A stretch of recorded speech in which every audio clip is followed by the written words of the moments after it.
इस कर्तापन में मनुष्य खो जाता है।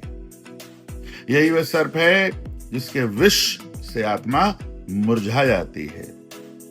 हर बार तुम कहते हो मैंने किया है, तुम भीतर एक दीवार बना लेते हो अपने और अस्तित्व के बीच में, और फिर शुरू होता है संघर्ष। अब काम आनंद नहीं रह जाता है, अब वह जिम्मेदारी बन जाता है, बंधन बन जाता है।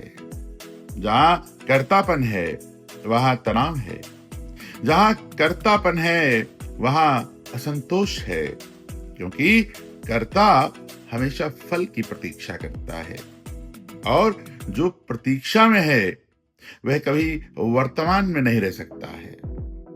इसलिए अष्टावक्र कहते हैं, नाहम कर्ता। यह केवल शब्द नहीं है, यह विश्वास का अमृत है। यह वही अमृत है जो भीतर उतर जाए तो जीवन बदल देता है। अब तुम करते हो पर करने वाले नहीं रह जाते।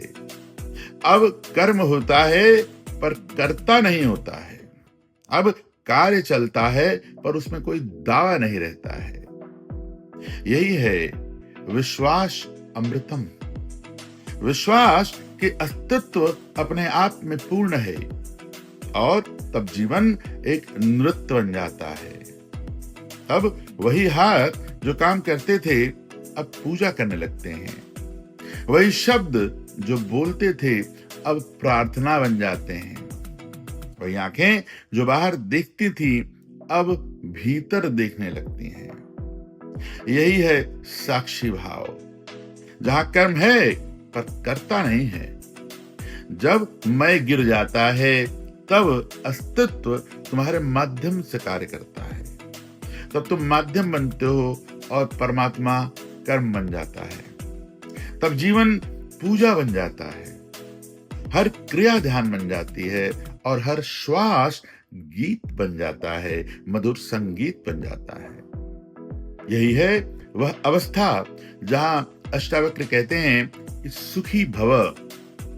जो मैं करता हूं कहता है वह जीवन का भार उठाता है। जो मैं नहीं कहता है वो जीवन में बहता है, और जो बहता है वही मुक्त है। जब मैं मिटता है तब मौन उतरता है। जब मौन उतरता है तब आनंद जन्म लेता है, और जब आनंद जन्म लेता है तब जीवन लीला बन जाता है। यही है मुक्ति, यही है शांति,